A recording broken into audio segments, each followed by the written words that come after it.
বিভিন্ন বাজারগুলিতে আমি ঘুরেছি, প্রত্যেকটা নিত্য পণ্যের দামই ঊর্ধ্বগতি। বিশেষ করে শাকসবজির দাম অনেকটাই চওড়া।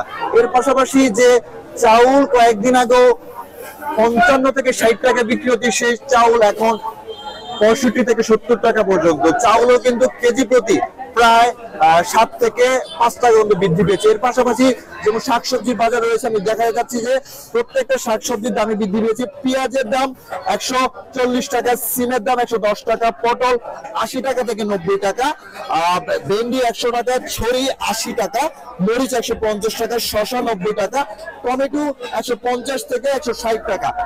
এরকম বাজার চড়া হওয়ার কারণে আসলে নিম্নবিত্ত যারা রয়েছে, যারা বাজার করতে আসে, তারা অনেকটা হিমশিম খাচ্ছে। আমি তো কথা বলতে চাচ্ছি, এটা এডুকেশন আপনি সবকিছু মিলে বাজার পরিস্থিতি কিরকম, দাম কিরকম? আমরা তো নিম্ন মানুষ, আমরা তো সবকিছুর দাম বেশি, আমরা কিনে খেতে পারছি না। সরকারের কাছে দাবি তাড়াতাড়ি কমাই দেয়।